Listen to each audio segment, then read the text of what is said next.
Assalamualaikum warahmatullahi wabarakatuh.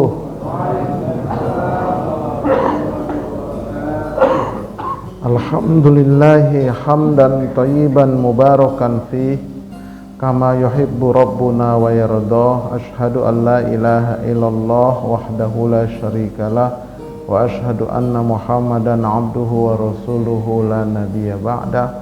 Amma ba'du. Bagaimana kabarnya Bapak Ibu, sehat? Alhamdulillah. Mudah-mudahan kita, keluarga kita dijadikan Allah menjadi keluarga yang sakinah, bermodalkan mawaddah warahmah. Amin ya rabbal alamin. Salawat dan salam semoga Allah sampaikan keharibaan uswatun hasanah kita, Nabi kita Muhammad sallallahu alaihi wasallam. Tanpa memperpanjang kalam, sebelum saya menyampaikan tausiah pada pagi hari ini, saya informasikan bahwa saya mempunyai majelis studi dakwah Terapan Center yang mengulas dan mengkaji materi-materi dakwah untuk dapat diterapkan dalam ibadah dan kehidupan sehari-hari. Sudah banyak materi yang saya upload, silakan berkunjung ke channel Ustadz Arifin Purba Official. Tapi jangan lupa subscribe, like, and share, and comment. Itu ya, sekedar informasi. Saya juga mendirikan sebuah pesantren, tapi masih virtual. Pesantren virtual Pondok Sholat, ngajinya setiap malam Ahad, terkadang diundur malam Senin. Untuk malam Ahad ini kita undur besok malam, karena nanti malam kebetulan ada acara pemantapan manasik umroh. Mohon doanya tanggal 23 bulan ini kebetulan saya dan rombongan menunaikan ibadah umroh. Mohon doanya. Jadi kalau Bapak Ibu mau cepat-cepat bisa berangkat umroh, rajin-rajinlah baca surah Tonah. Surah Tonah, surat tanah. Di mana itu surat Tonah? Surat tanah, Pak. Nah, iya. Punya 5 surat tanah, baca 1, jual. Karena kalau punya 5 surat tanah, nggak pernah dibaca, nggak haji, nggak umroh, kemudian meninggal, hati-hati, bisa mati Yahudi, Nasrani, atau Majusi. Mohon doanya ke depan, mudah-mudahan nanti bisa menjadi pesantren faktual. Jadi ada wujudnya, nginap kita. Nah, tapi kalau ini berbayar, karena ada makannya dan sebagainya. Taib, hidup ini bagaikan mimpi. Jadi kita hidup di muka bumi ini sesungguhnya sedang tidur, sedang bermimpi. Kata siapa? Kata Ali bin Abi Thalib. An-nasu niyamun fa iza matu intabahu. Manusia di dunia ini sesungguhnya tidur, apabila mereka mati, mereka baru bangun. Ini kata Ali bin Abi Thalib. Apanya yang tidur, Ustaz? Jiwanya, pikirannya. Begitu nanti masuk alam kubur, baru sadar. Ya Allah, kembalikanlah aku ke dunia, ke Ciledug Raya, masuk dikit gangnya. Pasti aku akan beramal soleh. Gitu banyak orang yang menyesal di alam kubur, minta kembali. Nah, tapi kata malaikat, sudah terlambat mas bro, katanya. Sudah terlambat. Nah, oleh karena itu, ayo kita bangun dari mimpi kita. Ya, jangan lagi mimpi, bangunlah. Belajar ngaji dan ibadah. Sebagaimana Allah berfirman, a'udzubillahi minasyaitonir rajim, hatta idza jaa ahadahumul maut qala rabbirji'un la'alli a'malu shalihan fima taraktu. Apabila datang kematian kepada salah seorang dari mereka, Dia berkata, "Ya Tuhanku, kembalikanlah aku ke dunia agar aku berbuat amal yang soleh terhadap yang telah aku tinggalkan." Nah ini, jadi ini diucapkan oleh orang yang sudah masuk ke alam kubur. Baru dia sadar, baru dia bangun. Selama di dunia dia tidur. Apanya? Jiwa dan pikirannya. Nah, makanya kita ini akan membangunkan jiwa dan pikiran kita. Hidup itu pilihan, ada ke surga, ada ke neraka. Makanya Nabi bersabda, "Wa man salaka tariqan yaltamisu fihi ilman, sahalallahu lahu bihi tariqan ilal jannah." Barang siapa menempuh jalan untuk mencari ilmu, maka Allah akan memudahkan jalan ke surga baginya. Nah, yang rajin thalabul ilmi seperti ini, dimudahkan ke surga. Oke. Tapi majelis ilmu itu atau majelis ilmi itu majelis yang dibacakan padanya Al-Quran dan As-Sunnah, ditambah dengan penjelasan para alim ulama. Karena banyak majelis bukan majelis ilmi tapi majelis ghibah, banyak cerita sana cerita sini nggak jelas. Nauzubillahi min dzalik. Baik, masuk kita kepada materi pokok kita, materi besar kita, yaitu tentang pencerahan akal dan qalbu. Nah, tema kita adalah pencerahan akal dan qalbu. Agar apa? Agar kita bangun dari tidur di dunia ini. Apanya yang bangun? Akalnya dan qalbunya. Bangun. Jangan lagi tidur. Baik. Allah Subhanahu wa ta'ala menganugerahkan kepada kita akal dan qalbu. Akal di kepala, qalbu di jantung. Dengan akal dan qalbunya manusia itu melakukan perbuatan. Beda dengan ayam, beda dengan kambing, beda dengan kucing. Kalau mereka berbuat nggak pakai akal, nggak pakai qalbu, pakai insting. Kalau manusia pakai akal dan pakai qalbu. Perbuatan manusia itu ada yang buruk disebut maksiat atau dosa, ada yang terpuji berakhlak mulia. Kita begitu, terkadang baik perbuatan kita, terkadang jelek perbuatan kita. Wajar, namanya manusia. Nah itu semua terpulang dari isi kolbunya. Kolbu. Kalau kolbunya baik, maka perbuatannya baik. Tapi kalau kolbunya kotor, sakit-sakitan, maka perbuatannya buruk. Tergantung isi. Makanya kalau kolbunya nggak pernah dibersihkan, nggak pernah diisi dengan akidah, dengan iman, dengan tauhid, dengan ilmu, dengan iman, dengan takwa, nah maka nanti kolbunya akan kotor, perbuatannya kotor. Tapi kalau kolbunya kolbun salim, perbuatannya pun terpuji.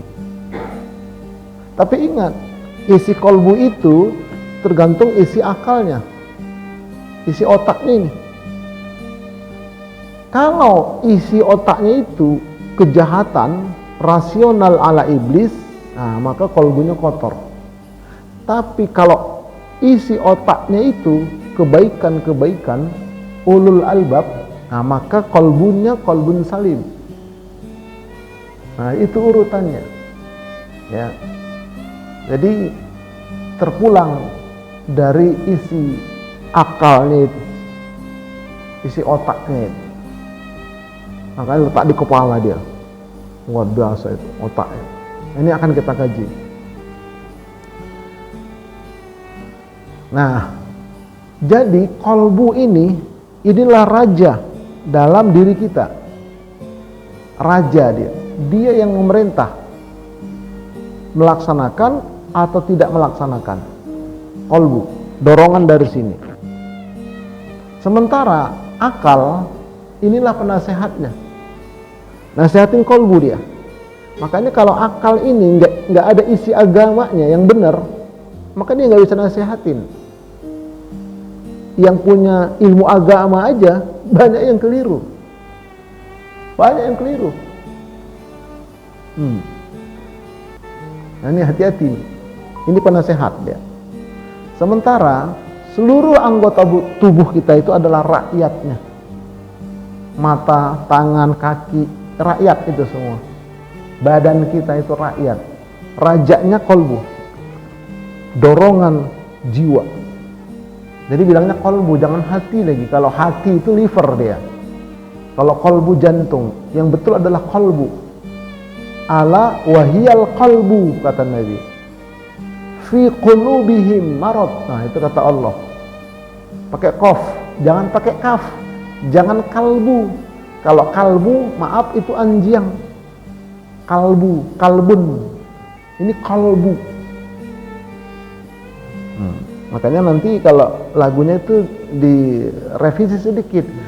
Jagalah kalbu, jangan kau nodai. Jagalah kalbu, rajanya badan ini. Gitu. Kalbu. Makanya kalau ada jalan licin, agak revisi sedikit tulisannya. Selama ini kan hati-hati jalan licin. Nah, sekarang tukar. Kolbu, jalan licin. Nah, cuman aneh aja. Siapa yang bikin ini kalimatnya ini? Kolbu, jalan licin. Nah, itu. Oke. Baik. Kalau ditinjau dari isinya antara akal dan kolbu, ya, maka akal harus diutamakan. Kalau dari isi, ya, akal itu harus diutamakan dia, diperhatikan dia. Oke. Tapi kalau dari tindakan, mengerjakan atau tidak mengerjakan, itu adalah kolbunya yang harus diperhatikan. Oke, jadi dua itu. Ya, jadi kalau dari isi, nah dari otak lah, isinya apa? Ya, yang diinstal apa dalam otaknya itu, maka akal itu lebih utama. Tapi kalau dari tindakan, mau mengerjakan atau tidak mengerjakan, itu kolbunya yang harus betul-betul diperhatikan. Jadi kalau yang bertanya mana lebih penting akal sama kolbu, tergantung. Dari isi akal, dari tindakan kolbu. Lalu bagaimana? Dua-duanya penting. Tapi tentu ada prioritas. Mari kita lihat prioritasnya itu bagaimana tahapannya. Nih, tahapannya, perhatikan. Mula-mula akal itu mengingat-ingat. Setelah akal mengingat-ingat, lalu akal itu pun mulai berpikir. Berpikir dia. Setelah berpikir, akal itu langsung merenung dia. Merenung. Dan akhirnya dia pun mulai berencana. Begini. Lama-lama, itu rupanya lahir ide. Dari sini. Dari akal. Tapi kalau ada orang nggak mau repot, udahlah, paling mikir-mikir, pusing. Nah, ayo ngaji yuk. Enggak mikir susah. Habis ngaji pulang aja dah. Nah gitu. Ada yang gitu, nggak mau pusing dia. Nah biarin aja. Ya, jadi itu ya tahapannya. Jadi mula-mula akal kita ini mengingat-ingat. Iya. Ini Sabtu kedua ya. Oh iya, ada pengajian rupanya. Siapa yang ngisi tausiah? Ustadz Purba. Kalau gitu aku berencana datang lah. Tapi ada kegiatan bisa di cancel ya, jangan dikit nggak apa-apa. Oke, aku datang. Lahirlah ide. Pasang alarm, suaranya suara kuntilanak, bangun dia. Jangan pula lagunya lagu Titanic, tidurlah alarmnya. Jadi harus lahir ide dia. Nah, itu dari sini, dari akal. setelah itu proses tahapan berikutnya,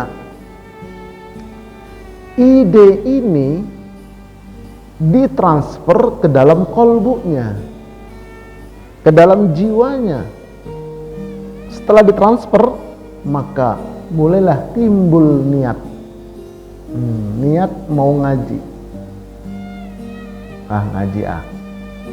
Ngaji. Lama-lama karena niatnya kuat, dia berubah menjadi tekad. Aku harus ngaji. Itu tekad itu. Apapun yang terjadi, ngantuk bagaimanapun, aku harus berangkat.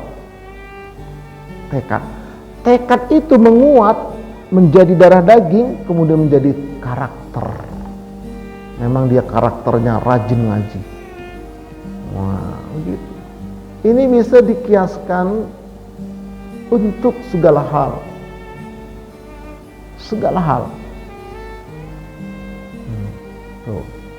Untuk segala hal. Jadi sekali lagi, ide yang lahir dari akal tadi cepat-cepat dikirim ke dalam kolbu, ke jiwa. Nanti kapan-kapan kita mengkaji kolbu. Ini kita akal dulu. Ya, di mana letak niat itu? Di kolbu itu. Karena ada 3 lapis kolbu itu, kamarnya totalnya ada 11 kamar dia. Ngeri itu. Masuk ke dalam. Nanti di mana niat itu? Tekad itu. Nah, setelah niat, tekad menjadi karakter, menjadi tabiat. Jadi karakter tabiat itu muncul dari kolbunya. Tuh. Jadi niatan dia, jadi tekad dia, jadi karakter dia, jadi tabiat dia. Memang begitu tuh dia orangnya, karakternya susah. Tuh. Tapi kalau yang itu tuh bagus dia bapak tuh, karakternya bagus, tabiatnya bagus, tekadnya bagus dia. Nah begitu. Nah nggak cukup di situ. Nih dari tekad dan karakter di atas yang ada dalam kolbu itu, inilah kemudian terwujudnya perbuatan manusia. Dari situlah perbuatan kita ini. Kalau dia karakternya karakter yang baik, maka perbuatannya pun baik. Tapi kalau karakternya yang jelek, perbuatannya pun jelek. Nah, itulah tahapannya. Inilah narasinya. Inilah informasinya. Kita belum sampai kepada terapinya, belum. Nah, kan namanya majelis dakwah, majelis studi dakwah terapan. Pakai senter lagi. Belum sampai terapan, belum. Ini baru narasi.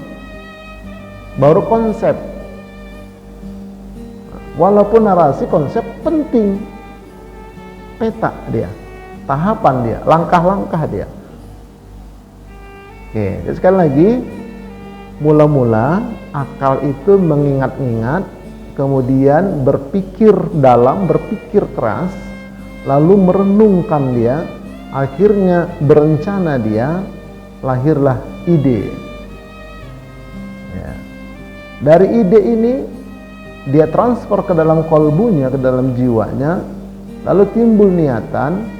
Niatan itu semakin mengkuat menjadi tekad dia. Tekad itu semakin mendarah daging menjadi karakter dia. Nah, dari tekad dan karakter yang kuat itulah kemudian lahir perbuatan manusia, action. Untuk apa aja bisa. Misalnya membuka usaha, mikir dia, apa ya usaha saya, gitu. Inna sya'nakum sa'yakum la syatta, sesungguhnya profesi usaha kalian itu berbeda-beda, kata Allah. Kok bisa berbeda-beda Ustadz? Ya tergantung dari anasir jasmani orang itu. Nah itu kemarin sudah kita sampaikan itu. Ada anasir api, air, angin, tanah. Kalau dia lebih dominan anasir api, itu biasanya menanam pohon pagi, sore mati pohonnya karena panas dia. Lalu apa yang cocok usaha dia Ustadz? jadi tukang las, tapi bosnya. Atau jadi kuliner, ada hubungannya dengan memasak dengan api. Coba usaha ini. Begitu caranya. Berencana dia. Oke, itu nanti akan lebih dalam lagi, insyaallah. Untuk apakah manusia itu diberi akal? Nah, mulai kita masuk ini. Kita dikasih akal nih. Kalau ayam, binatang nggak punya akal nih. Manusia dikasih akal untuk apa? Manusia harus menggunakan akalnya untuk memahami kehendak Allah. Nah, itu satu. Memahami kehendak Allah lewat Al-Quran yang diturunkan kepada Rasulullah Sallallahu Alaihi Wasallam. Ngaji maksudnya, belajar. Kita isi akal kita ini dengan ilmu Al-Quran dan Sunnah. Nah, itu. Jadi jangan dibiarkan akal itu kosong, otak itu kosong. Makanya itu orang nggak ada otaknya kali ya, kosong orangnya. Nah begitu, jangan sampai begitu. Kosong ilmunya, bajunya aja, jubahnya bagus, sorbannya kayak ular naga di kepala, tapi kosong otaknya. Jangan sampai begitu. Jadi itu yang pertama, gunakan akal itu, isi akal itu untuk memahami ayat-ayat Allah. Yang kedua, akal itu adalah untuk mengendalikan hawa agar mereka selalu berada dalam ketaatan kepadanya. Mengendalikan hawa, bukan nafsu ya. Ini kadang-kadang salah paham. Nah, nanti ketika mengkaji kolbu, kita harus bedakan. Orang makan banyak, makannya di kondangan misalnya, makannya nasinya munjung itu bu. Rupanya kenapa munjung, di bawahnya ada rendang, ada telur, banyak kali. Ya, nanti nggak habis, taruh di bawah meja. Mubazir kan, kondangan amplopnya cuma goceng 5.000. Makanya banyak, tambah suami istri anak-anak lagi, nambah lagi bakso macam-macam. Kata kawannya, kau makan nafsu kali. Itu bukan nafsu. Kau makan hawa kali. Itu yang betul, hawa. Wa nahan nafsa 'anil hawa. Orang yang bisa mengendalikan jiwanya, nafsnya dari hawanya. Tuh. Nanti kita akan kaji. Jadi hawa itu keinginan yang tidak dikendalikan oleh syariat. Dia perturutkan hawanya. Nah, jadi orang yang dikasih akal itu harus bisa mengendalikan hawa itu. Harus mengendalikan. Makan nih. Makanya kata Allah, falyanzuril insanu ila ta'amih. Maka hendaklah manusia itu memperhatikan makanannya, apalagi sudah seumur kita ini. Ini kalau dibilang udah tua tersinggung pula ya kan. Ini belum tua tapi sudah tidak muda lagi kita, Pak. Perhatikan makananmu, pola makan. Jangan lagi makan gorengan-gorengan yang radikal bebas itu, santan, apalagi minum teh manis pakai gula pasir itu tiap 1 hari bisa 3 kali, bahaya. Minum saset-sasetan yang manis-manis itu. Udah, kita harus betul-betul menggunakan akal, ngerem. Enak sih enak, jadi makan itu bukan enaknya tapi sehatnya. Makanya hendaknya kita seumur ini makannya itu pagi-pagi sarapannya labu kecil direbus, kentang direbus, telur 3, telur soang ya, yang gede-gede itu direbus, telur soang ya. Telur ayam itu Pak direbus. Nanti alpukat kasih madu dimakan. Yang gitu-gitu udah makanannya udah.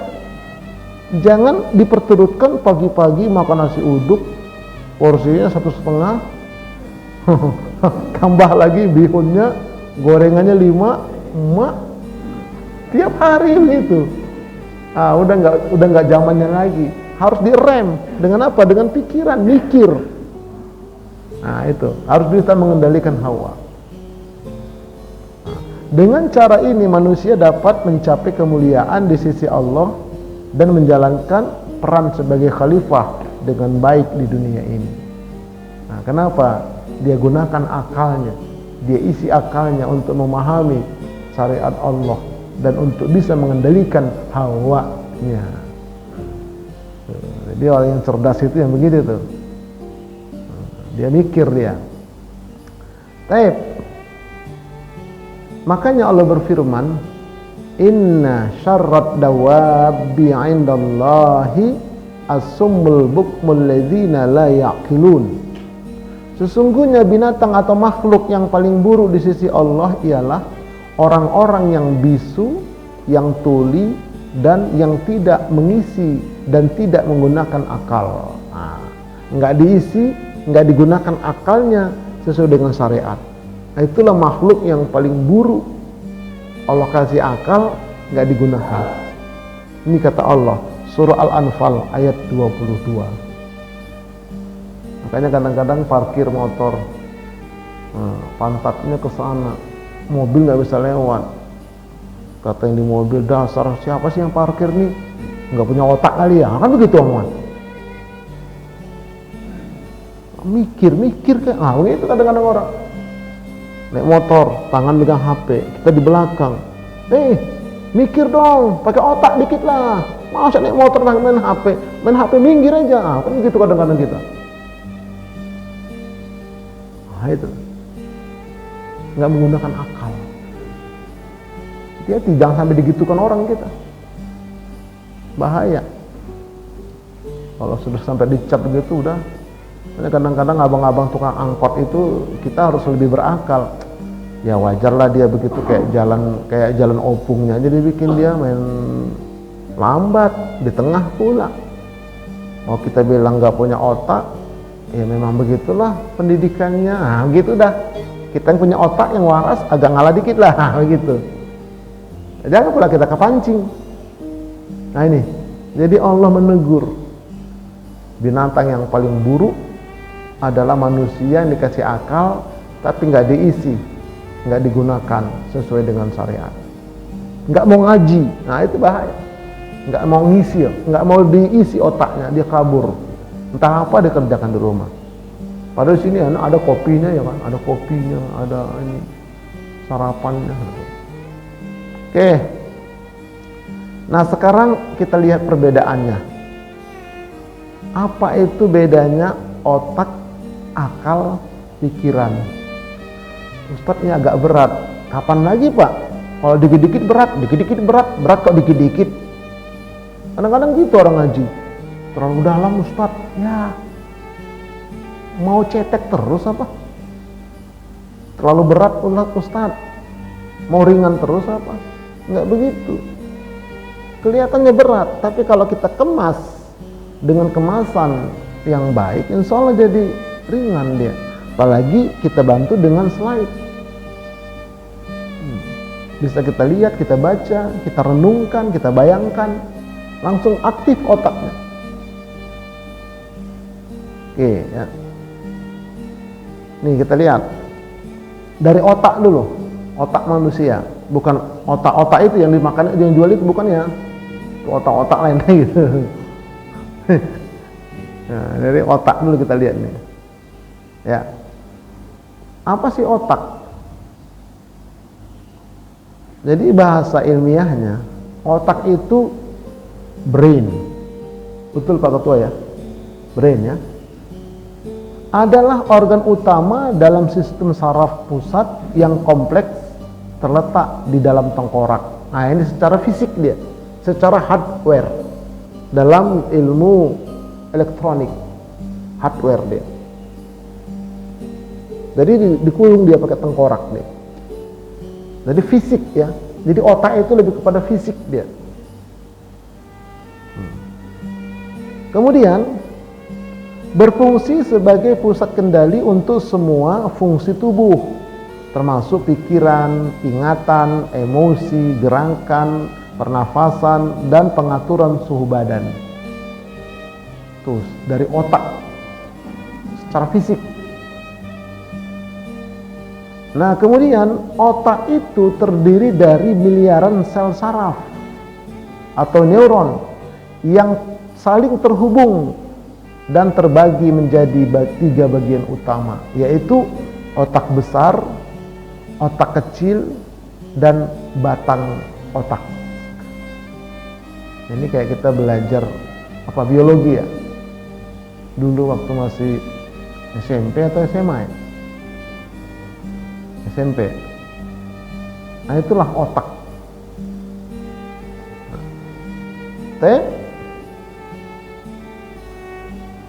Ini gambarnya begini, menurut para ilmuwan ya. Jadi bagian-bagian otak manusia itu pertama otak besar, itu yang banyak itulah otak besar. Kemudian otak kecil, sedikit dia. Kemudian di bawah itulah batang otak. Ini kepala kita itulah isinya. Kepala kita yang ada tengkoraknya ini. Allah Maha Kuasa, ya Allah ya Rabb. Ini sekaligus kaji diri kita. Di otak itu banyak itu serabut wayar, kabel. Nah, dulu kemarin ada itu videonya itu viral itu, miliaran itu serabut, ya Allah ya Rabb. Putus satu, gila orangnya, koslet dia, terlalu keras mikirnya. Nah, nanti kita lihat nanti negative thinking dia, putus, panas kepalanya. Itu. Jadi di dalam otak itu banyak serabut kabel miliaran. Itulah tempat ngalirnya nanti informasi macam-macam. Luar biasa. Nah, makanya masing-masing itu memiliki peran spesifik dalam mengelola berbagai fungsi kognitif dan fisiologis. Apa sih Ustaz kognitif? Kognitif itu artinya adalah seluruh proses mental. Nah, di otak besar, otak kecil, batang otak itu banyak saraf, ya, banyak kabel-kabel halus. Disitulah berseliweran pikiran, mental, perasaan, ilmu, macam-macam tadi. Itu namanya kognitif. Kemudian fisiologis itu adalah seluruh proses kerja organ dan sel tubuh. Wah, jadi itu bergerak semuanya, Pak. Makanya kadang-kadang ada yang stroke-nya di otak. Stroke-nya di otak. Banyak nih, kanker otak. Dan seterusnya. Oke, makanya dia dibungkus pakai kerangka tulang yang maha keras. Udah itu kalau naik motor pakai helm, supaya nggak geger otak kalau terbentur. Ini Allah ciptakan, luar biasa Allah, ya Allah. Itu harus kita sadarkan itu. Oke, apa sih fungsi otak itu? Fungsi otak besar, ini bagian terbesar otak yang bertanggung jawab untuk berpikir, belajar, menyimpan sebagai memori dia, untuk bisa berbahasa dan kesadaran. Ini otak besar kita itulah kerjaannya itu. Bisa berpikir dia, bisa belajar. Makanya mikir kata orang itu. Itu otak besar. Ayo sana belajar, simpan itu di memori otakmu. Berbahasa pun begitu. Ya. Berbahasa pun begitu, kita berkalam, ngomong, ucap, itu langsung diterjemahkan oleh otak. Nah, nanti makanya ketika sholat itu ya, supaya dia berkualitas, apa yang dibaca itu harus langsung ngerti isi artinya. Alhamdulillahirabbil alamin, langsung terbayang artinya, baru betul sholatnya. Kalau ada orang sholat, lisannya membaca bacaan, tapi otaknya ngayap kemana-mana, itu sholatnya nggak diterima, itu nanti sahun namanya. Alladzina hum an sholatihim sahun, lalai. Apa yang lalai? Otaknya dan jiwanya, karena nggak dia fungsikan. ya, dalam memahami bahasa dan kesadarannya itu. Oke, itu otak besar. Kemudian rincian dari otak besar ini itu yang pertama adalah lobus frontal, yaitu berhubungan dengan perencanaan, pengambilan keputusan dan kepribadian. Tuh. Dirinci lagi oleh para pakar ya. Kemudian yang berikutnya adalah memproses sensasi seperti sentuhan, suhu dan rasa sakit. Sentuhan kasih sayang, nah itu. Tuh, dari otak besar merangsang dia. Makanya kalau orang yang otak udah gila itu nggak bisa mikir, nggak ada sentuhan. Mana ada orang gila jatuh cinta? Nggak ada itu. Udah gila. Tuh, hati-hati itu. Kemudian otak besar itu juga mengatur pendengaran dan memori. Tuh, dia dengar langsung otaknya itu merespon dia. Kemudian bertanggung jawab atas ya pemrosesan visual dan penglihatan. Begitu dilihat, nah langsung tuh terbayang, paham, ngerti, itu di otak besar lah itu. Nah ini sekedar ya supaya kita tahu aja. Para ilmuwan sudah meneliti dan membuat rumusan seperti ini. Oke, baik. Nah kemudian selanjutnya fungsi otak kecil itu terletak di belakang otak dan mengatur gerakan tubuh, keseimbangan serta koordinasi otot. Nah itu otak kecil dia itu. Kita jalan supaya seimbang. Oke. Nah kemudian kalau batang otak itu mengendalikan fungsi tubuh yang otomatis dan vital seperti detak jantung, pernapasan, tidur dan suhu tubuh. Nah, itu batang otak. Jadi kita itu misalnya jantung bergetak tek tek tek. Nah, itu memang sudah ada batang otak ini yang langsung bekerja tanpa diperintah. Nafas, tidur, suhu tubuh normal atau tidak normal itu dari batang otak.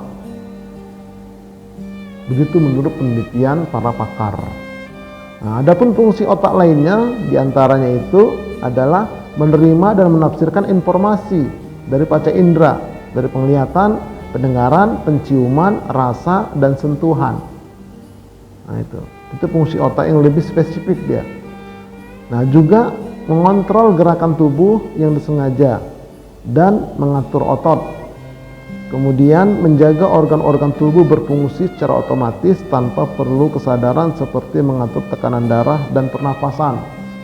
Kemudian ya bertanggung jawab untuk menyimpan ingatan dan memproses serta mengatur emosi. Kemudian mengendalikan kemampuan berbicara dan memahami bahasa. Itu fungsi otak yang lebih rincinya lagi.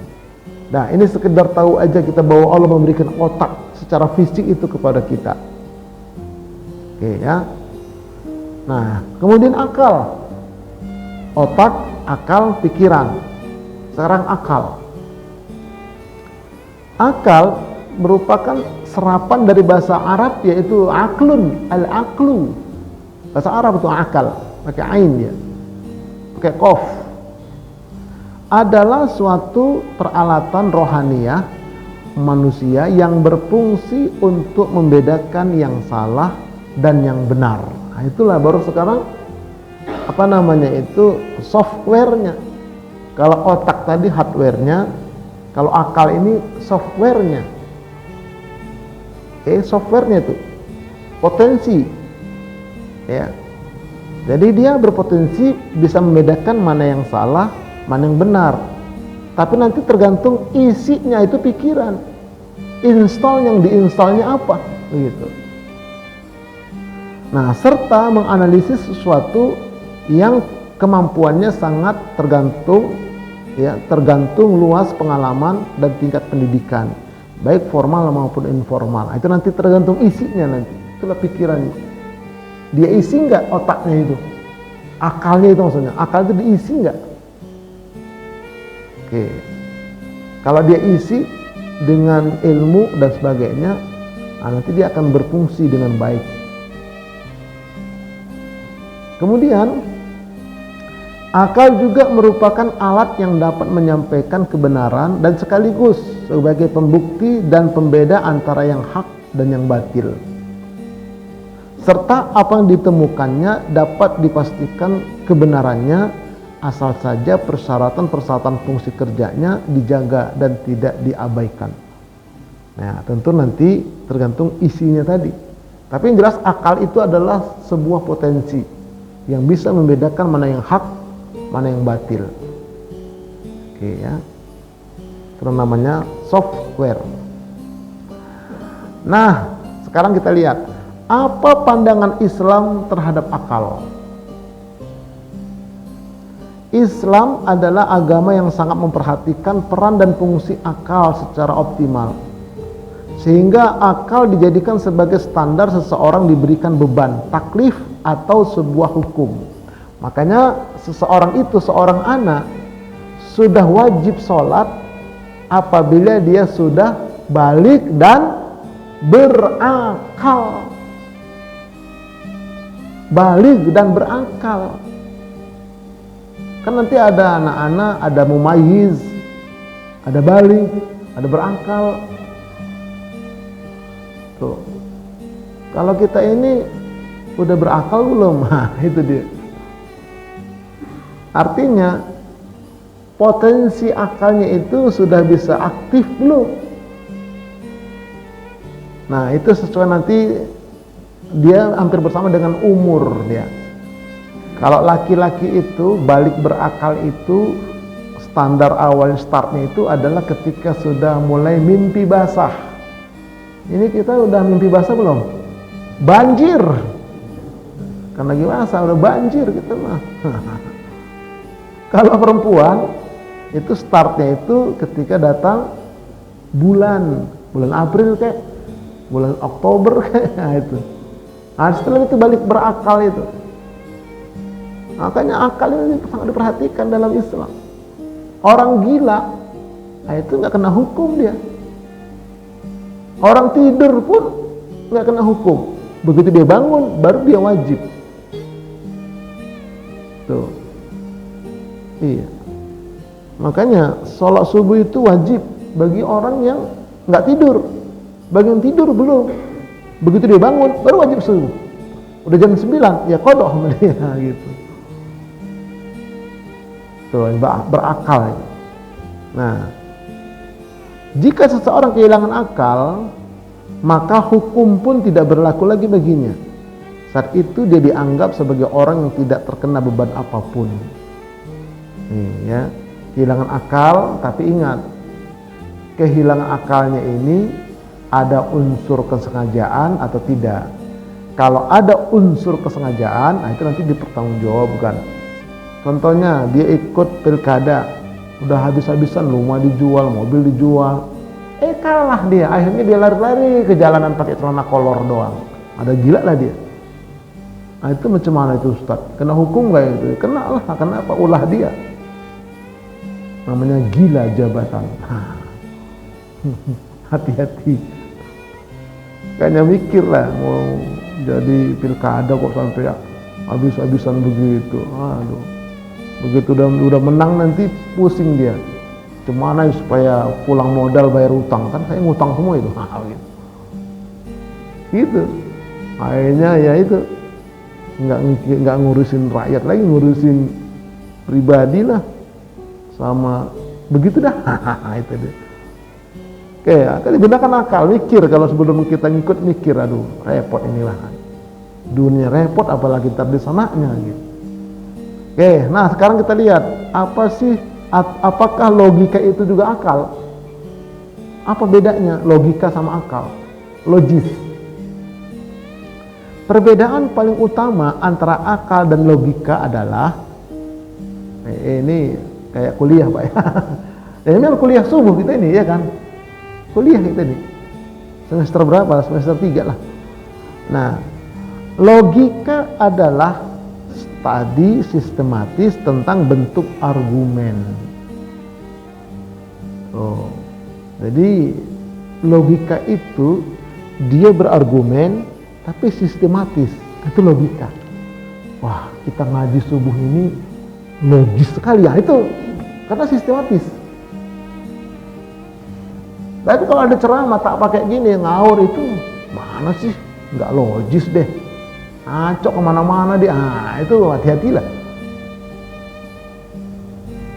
Tapi di ustadz juga harus betul-betul kita bisa logis dikit lah, sistematik. Orang lengkap kok semua di Quran hadis, tapi terpencar dia. Memang begitu syariatnya, sesuai dengan situasi turunnya itu. Asbabun nuzul, asbabul wurud. Nah, tinggal seorang ulama itu bagaimana dia dibuat sistematik dia, supaya logis, gampang dicerna. Tuh.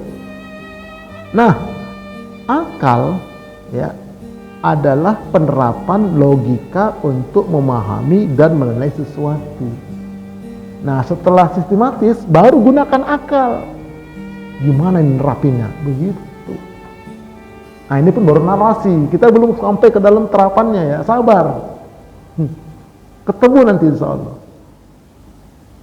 Oke, nah jadi itu bedanya logika sama akal.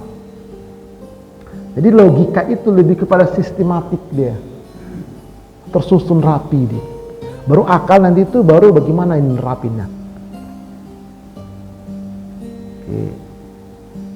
Nah, semakin cerdas akal seseorang, maka semakin logis cara berpikirnya, sistematiknya.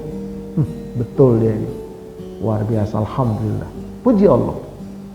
Sebaliknya, dia semakin dungu seseorang, maka nggak semakin logis dia. Ya, dungu lah, gimana? Tuh. Ya, tapi ingat, cerdas itu nanti ada rambu-rambunya lagi. Jangan kebablasan. Banyak orang yang cerdas kelihatan tapi kebablasan dia banyak. Nah, karena dia nggak ngikutin rambu-rambu. Nah, kita lihat nanti ada rambu-rambunya ya. Oke. Makanya kalau anak kita itu cerdas, oh, ini anak cerdas sekali nih. Hati-hati juga. Ya. Harus diarahkan dia berpikir logis. Nah, logisnya itu, sistematiknya itu nanti ada rambunya. Iya. Ada rambu yang secara islami, ada rambu-rambu nanti secara yang non-islam. Hati-hati juga kita. Apakah akal bisa berdiri sendiri tanpa wahyu? Nah, ini. Ya, kita lihat. Bisa berdiri sendiri nggak akal itu tanpa wahyu?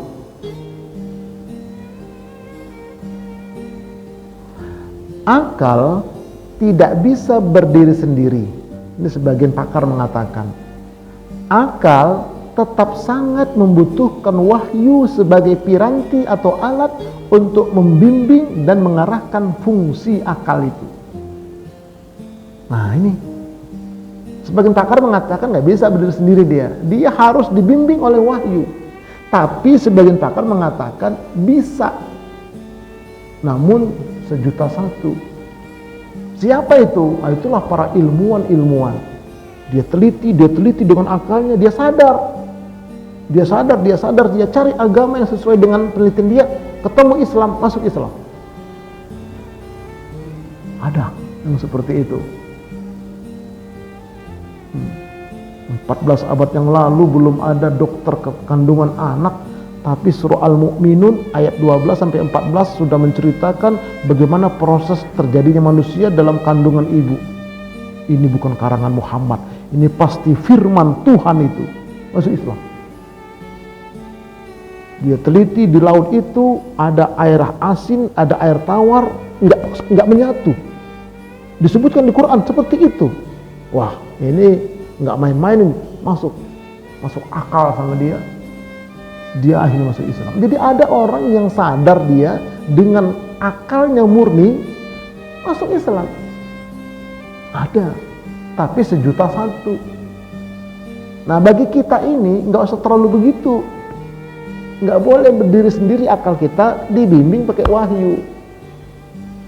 Nah, ini yang harus kita lakukan sekarang.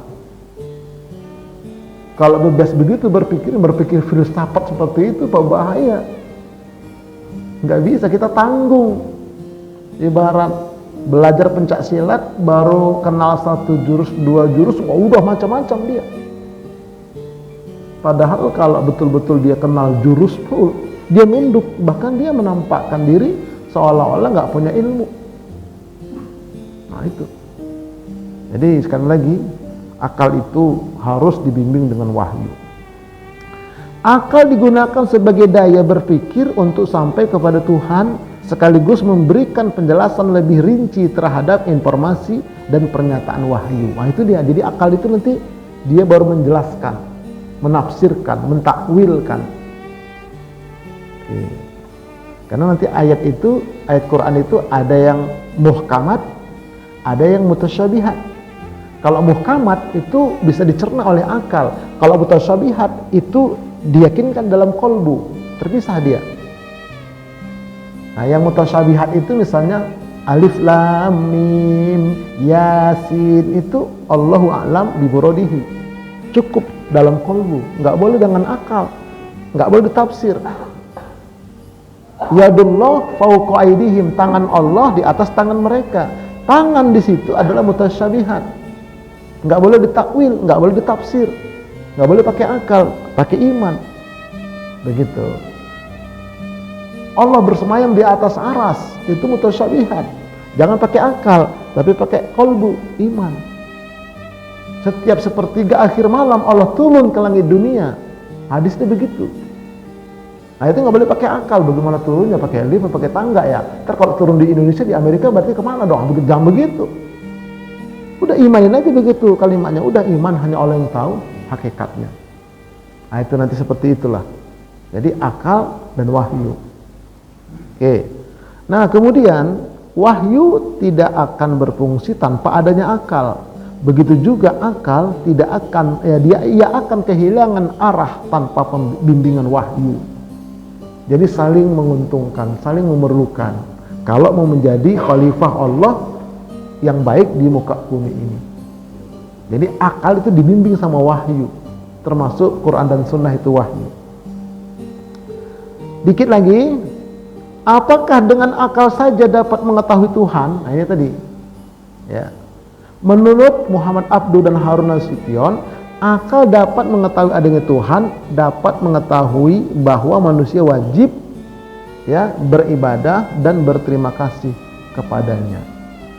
Nah ini sebagian pakar mengatakan dengan akalnya manusia itu bisa mengenal Tuhan, seperti tadi penelitian tadi.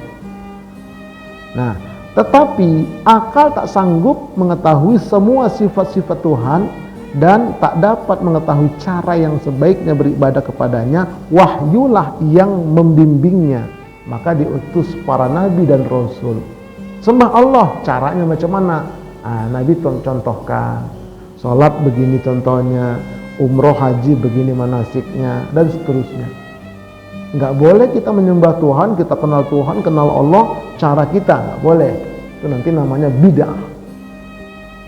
Mengkaji bid'ah itu seru juga itu. Kapan-kapan kita kaji itu. Tapi bukan untuk dituduh-tuduhkan ke orang, bukan. Untuk kita sadari, kita hindari. Oke. Nah, bagaimana fungsi akal menurut Mu'tazilah dan Ahlus Sunnah? Mu'tazilah ini adalah pecahan-pecahan yang kata Nabi, umatku akan terpecah menjadi 73 golongan.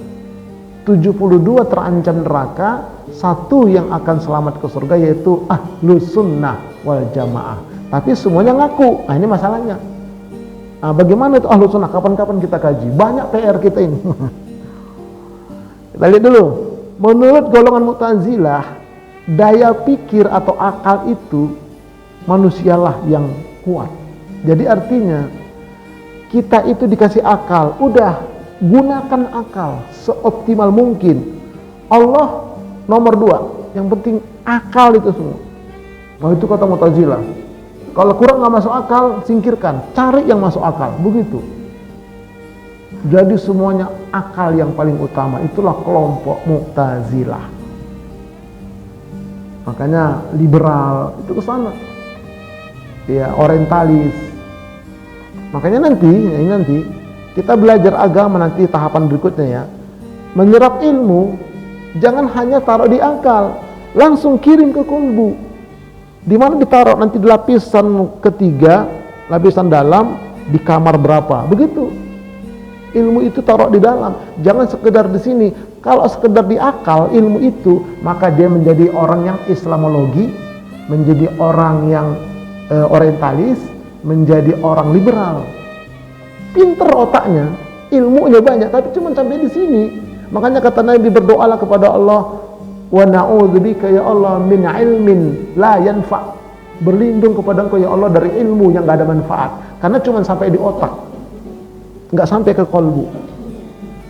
Itu bahaya. Nanti ada triknya, nanti ada langkahnya. Jangan sampai hanya berhenti di otak, di akal. Ilmu itu harus masuk ke dalam kolbu. Nah, ini jadi orang Mu'tazilah hanya berhenti di sini. Nah, hati-hati. Nggak sampai kemari dia. Pinter memang, banyak itu orang pinter itu. Orang-orang departemen agama pinter. Tapi pinter juga nilap, sama kita akhirnya kan. Tilap sana, tilap sini. Itu yang terjadi, Pak. Ya maaf itu, gedung terhormat itu, Pak. Itu orang pintar semua. Dasinya, botak-pitak, kepalanya pinter-pinter dah. Tapi pinter juga membuat yang abu-abu jadi putih, macam-macam lah. Itulah kepintaran kalau hanya sampai di otak, Mu'tazilah. Sedangkan pendapat Asy'ariyah atau Ahlus Sunnah wal Jamaah, akal tak mampu untuk mengetahui kewajiban-kewajiban manusia, karenanya wahyu diperlukan untuk membimbing akal manusia. Nah, jadi dibimbing oleh wahyu sebagai ininya, sebagai ya untuk mengawasinya. Kemudian terakhir pikiran. Nah, kita sekarang lihat dulu pikiran negatif dulu. Apakah Anda pernah merasa sangat pesimis dan negatif thinking pada sesuatu? Nah, ini masing-masing jawablah. Kayaknya pernah, Ustadz. Nah, oke, kita lihat. Misalnya ketakutan akan masa depan. Aduh, kayaknya ini semakin ke depan ini semakin sulit, ini usaha dagang kok begini banget, kapan? Nah, gitu. Itu hati-hati. Itu nanti bisa menjadi negatif thinking. Ini sekarang kepada pikirannya, otak, akal, pikiran, ini isinya sekarang, isinya. Hati-hati, jangan sampai ini lama-lama dia dalam otak kita, dalam akal kita. Ya, takut akan masa depan. Cemana lah nanti anak-anak kami ini udah kayak begini, aduh. Sulitnya ekonomi, jualan pun banyakan yang jualan daripada yang beli tuh. Nah itu kalau dipikir-pikir lama-lama nanti negatif thinking dia, stres, putus sarafnya, gila. Tuh satu itu. Yang kedua, kecemasan masa sekarang. Masanya betul-betul masa sulit ini sekarang. Apalagi ke depan, sekarang udah begini tuh, udah begini sekarang. Sulitnya, aduh, semuanya lah bahaya. Terlalu dia pikirin. Tambah lagi masa lalu. Wah, dia terlalu ingat, aduh kemarin macam mana ya, aduh kemarin. Dia menyesal terus, itu bahaya juga itu. Dipikirin yang padahal udah lewat. Kadang-kadang kamu sih kemarin kan udah lewat, udah jangan bicarain. Enggak, pokoknya dia ungkit terus yang lalu-lalu. Apalagi suami istri, abang dulu punya mantan ya bang. Iya, ayolah abang lah, kan udah kita tutup deh. Sebenarnya kita nikah kan udah kita tutup itu buku lama. Setiap kita kan punya masalah lalu, tapi kan abang diungkit-ungkit lagi, stres. Serius ini, itu negatif thinking kan. Astagfirullah. Yang lalu udah lalu lah, tutup, taubat kita, perbaiki ke depan.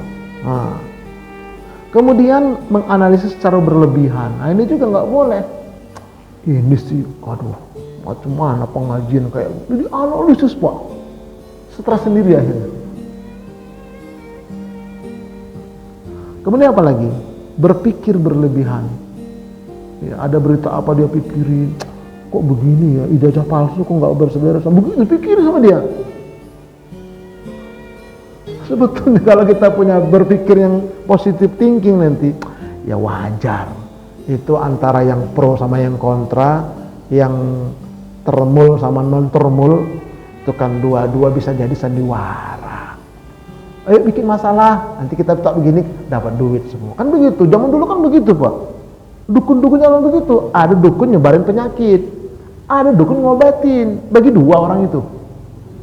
Sejak dulu begitu. Oh sakit apa ya? Wah berobatnya ke sini tuh. Namanya udah main. Yuk aku bikin penyakit ya. Ya, kau ngobatin. Kalau nggak gitu nanti kita nggak dapat duit nih. Begitu Pak zaman dulu Pak. Sama sekarang pun begitu. Dibikin virusnya, muncul obatnya, kan begitu. Sandiwara Pak. Kalau kita berpikir lebar. Harus begitu, aduh, agak keluar Batak saya jadinya. Ada orang Batak kadang-kadang terlalu maju pikirannya juga, makanya Batak banyak akal, tak akan kelaparan, angin pun dijual. Tuh, itu Batak itu. Nah, tapi kadang-kadang agak dungu juga dia. Naik pesawat dia dari Medan ke Jakarta, tiketnya tiket ekonomi, duduk di VIP. Kata pramugari, Pak, mana tiket Bapak ini? Bapak duduknya di sana Pak, ini VIP. Ah, sama-sama terbangnya, begitu kata dia. Sama-sama terbangnya. Bingung lah ini pramugari, datanglah kopilotnya. Ada apa rupanya ini, Bapak ini tiketnya tiket ekonomi sebetulnya, tapi dia di VIP ini. Gimana cara bilanginnya? Bapak mau kemana Pak? Saya sebetulnya mau ke Jakarta. Bapak mau Jakarta dari Medan ya? Iya. Kalau aku tengok tiket Bapak ini Pak, kalau ke Jakarta ini duduknya di sana Pak. Lalu di sini ini mau ke Bogor. Oh begitu, iya, Bapak tak sampai nanti. Oh kan pindahlah dia, itulah bapaknya itu. Padahal sama-sama terbang kan. Begitu mau jual HP, dia bilang, Bang Purba ya, mau nggak beli HP ku? Boleh. Nah, aku belilah ya. Tengok-tengok. Bagaimana kalau aku beli 700.000? Ah nggak mau lah, murah kali pun kau. Berapa abang jual? Begini Bang Purba, kalau abang Purba mau, aku jual HP ku untuk abang 500 juta. Ah bolehlah, aku bilang. 700.000 nggak mau dia, 500 juta mau. Kenapa? Ada jutanya. Nah itulah kadang-kadang akal itu. Jadi kita harus lebih luas dikasih akal ini. Ada masalah-masalah, udah berpikirnya ya ini aja, simple aja, dibawa simple lah, jangan dibawa rumit. Ini kadang-kadang jadi jamaah mikirnya rumit, protes ini sama pengurus. Begitu coba jadi pengurus, mikir dia, gitu harusnya. Udah jamal ya, wajar. Udah begini, udah jalanin aja. Nanti mudah-mudahan ke depan nanti ketemu solusi. Kan enak begitu berpikir. Ini enggak ribet aja. Astagfirullah. Bukan di sini Pak, di Amerika. Nah, di sini mah enggak beda, gitu kali ya. Nah, kemudian mudah marah-marah, dan itulah murka itu. Negatif aja dia. Protes aja kerjanya. Nah, dan lain-lain. Baik, bagaimana berpikir positif bersambung? Tetap bersama saya, insya Allah. Oke, assalamualaikum warahmatullahi wabarakatuh.